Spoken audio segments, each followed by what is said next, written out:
I told my neighbor, I said, maybe somebody's a cancellation. He's like, man, like your backup, and he said, why don't you just get a bunch of us together at once? So I said, that's probably a good idea. That probably would make sense because then I would have to. A lot of times I was buying the lunches anyways because just it was what I would do. And I said, okay, we'll get a bunch of people together. Well, that'd be great because people are asking the same questions a lot of times, and it would be more efficient use of time.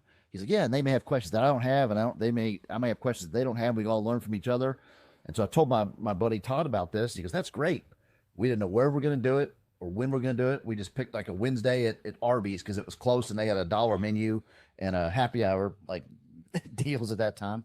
So we met there. There's probably 15 people at the first meeting. Arby's. Hey, $2 deals, dollar deals. Yeah, we're in bed. I don't know how happy a happy hour at Arby's could be. Arby's would be, yeah, I don't know, but have you had that Chipotle? They found a way to do it. Yeah. Who's vegetarian, but the curly fries are great. Right, right. So we started meeting with about 15 people. We met, a lot of questions were answered. We brought some documents. We shared our phone numbers, answered a lot of questions, a lot of the how you get started, what'd you do, what'd you mess up on, what should I do, how do I get funding, common questions that come up. We were trying to educate people, answer questions, and we got done. Everybody was happy, felt good. Took a little over an hour. They said, "That's great. Let's go find houses, or let's do it next week." Like, okay, yeah, bring a friend that wants to learn about real estate. So we started doing a meetup every week for years and years and years until COVID hit. And so it was always a free meetup. Always trying to help educate people and help. And my friend said, when you make it to the top of the mountain, it's easy to reach back and help somebody else up. Lift your arm out and help reach them, reach them up, lift them up with you. So that's how I got exposed, right? So I would go to the meeting. By that time, you guys leveled up. This is probably fast forward about 5 years. Level up. I get in the business. I call you all the time, and I was one of those people. I was like, "Hey, I'm calling." You were like, "Hey, can you join CREA?" And which is the Kentuckiana Real Estate Investors Association. And they were like, "Hey, you can do that, but you can also just meet us here at lunch. We're at the country club, name of the country club back then, but as the Woodhaven one. Todd had a membership there. I'm too cheap to have a membership. Yeah. So he had a membership. So we were there. And it was super cool. So I would join along, and I would just go to these meetings. There's a lot of people that are really doing amazing things that would show up to these meetings, and they were all learning, sitting at the table. Well, tables like we had it was like 40, 50 people. It was like 60, 70 people at some of these lunches some weeks.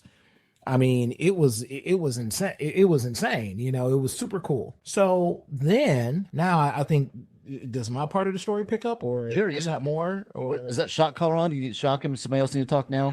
We need to get Eric in talking here for a bit. So. No, Eric comes in as your warm. Eric comes in a little bit after that. Yes, sir. So Eric comes in probably, I would say, 3 years after that. So around 2020-ish, probably around 2020-ish. You guys had a closing together. Is that correct? A big closing. Lots of houses, I think. Yeah. Lots of documents. Lots of. 20%. It was my first year in business. Yeah. Okay. A client of ours was buying like 11 properties or something like that. Okay. So we got to have a long time at the closing table and getting to know each other. Following your all's timeline, I didn't get plugged in until it was Roosters. So I don't know where that. Well, yeah, that was post COVID. That was post COVID. Yeah. And so, but as far as because there's branches of the story, right? So there's the meetup origin part of it. Then there was our part of it and how all that started to come together. Mm-hmm. But the Flip Study class. Yes, with all that. So, so you made an introduction because at the time, I think I called you and I said, man, I need a different option for hard money, man, because it's just whatever I was going through at the time, it just wasn't working, right? And I think I was trying to buy one of your houses, and so you said, well, hey, man, I met this cool guy, Eric, at Borders. I think y'all should talk.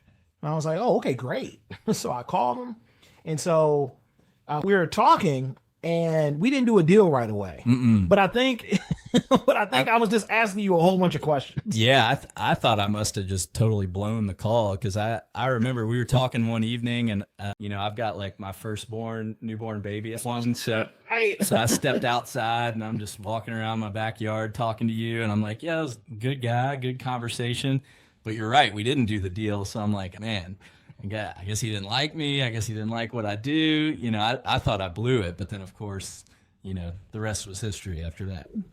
Done a lot of deals since then. So But let's kind of talk about what happened. So we started doing a few deals together, but simultaneously, I am doing buyer consultations. I'm a real estate agent full time, and I'm doing buyer consultations. I do buyer consultations, or what we call listing presentations when I talk with sellers, or I do, investor consultations when I'm working with investors. So at that time, investing was probably about close to a third of my business, which it is today, roughly a little over a third now. But back then it was about a quarter to about a third of my business. So I'm doing investor consultations. These investor consultations laid out the complete process of what you need to do to be an investor and to consider getting into real estate investing, right?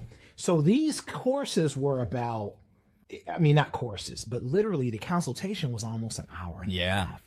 So I'm sitting in there. I said, look, you need to block out some time because I'm going to go. And I did it all from paper.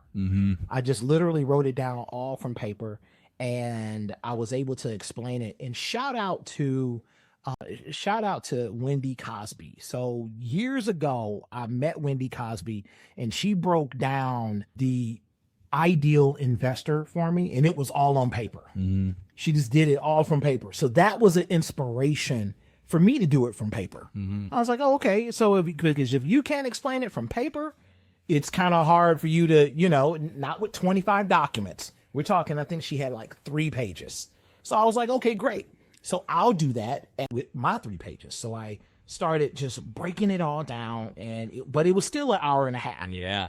Right. So then they would leave and be like, oh, my brain is fried, but I think I should start investing in real estate. So we'll start having people do that.